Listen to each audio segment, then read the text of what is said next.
I have a good woman. I ain't good looking, but I do some cooking.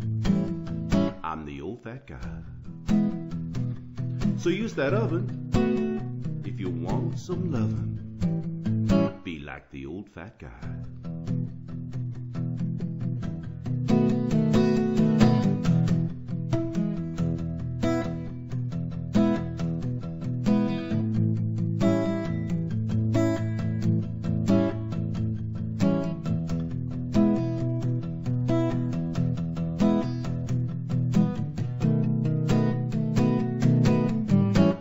Be like the old fat guy.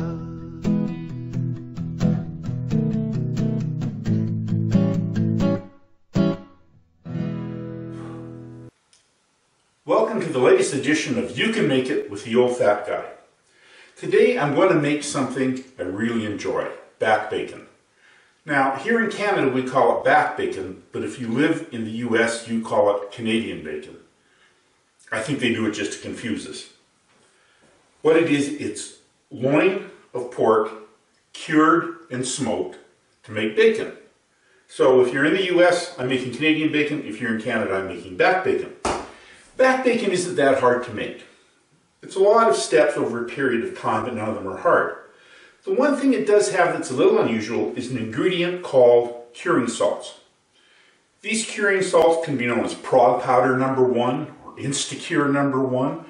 Or some people call it pink salt No. 1. The name doesn't matter as long as you know that it's 6.25% sodium nitrite and the rest is salt.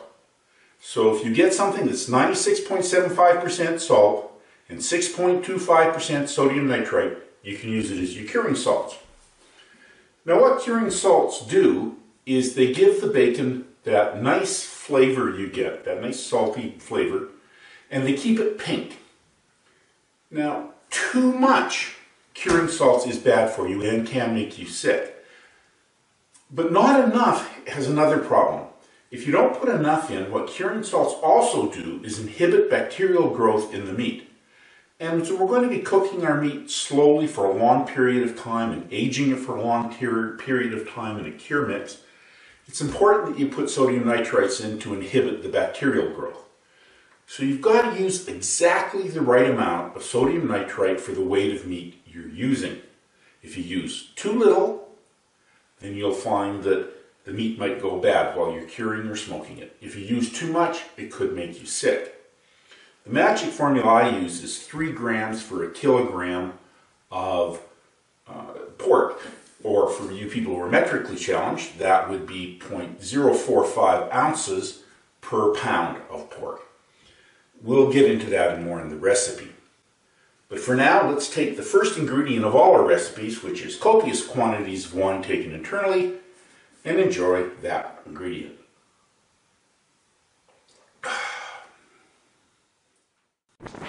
It's important to get an accurate measurement of the piece of pork loin you'll be using. I weighed mine and it was 1.1 kilograms or 2.4 pounds of pork loin. Now that I know the weight of my pork loin, I can calculate the amount of Prog Powder No. 1, kosher salt, and brown sugar I need for the recipe. For each kilogram of pork, I need 3 grams or 4 milliliters of Prog Powder No. 1, 15 milliliters of kosher salt, and 40 milliliters of brown sugar.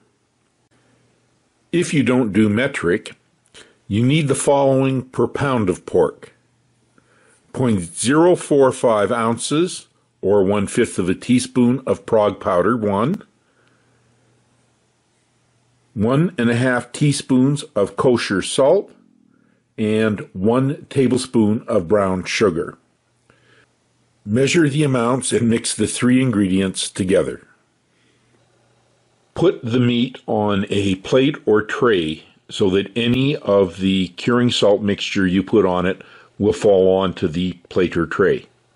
Rub the mixture over all surfaces of the pork. Put the pork in a Ziploc bag and put any leftover curing rub into the bag and scrape any that fell onto the plate or tray into the bag. Get as much of the mixture as you can into the bag.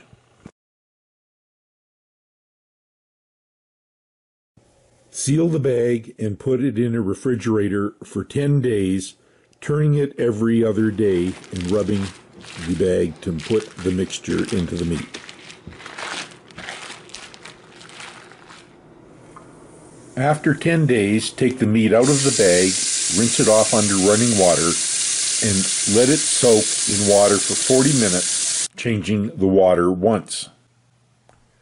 Take the meat out of the water, put it on a rack, and dry it with a paper towel. Put it on the rack in the fridge overnight.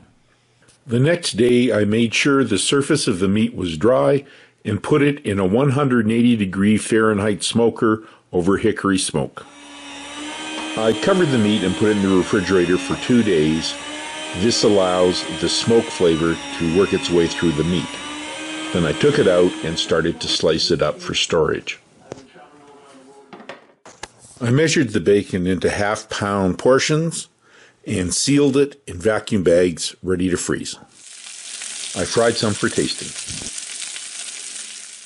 So our back or Canadian bacon is done. And I fried some up, so let's give it a taste.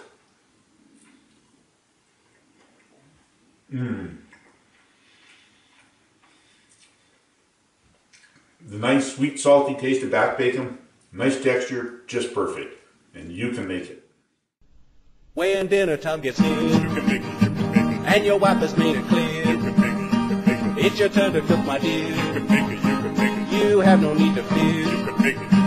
Make the dinner feature spouse, bring peace into your house. You can make it. If you're lucky, she will say, "We will make it, we will make it. And life will be okay. Life will be okay. You can make it."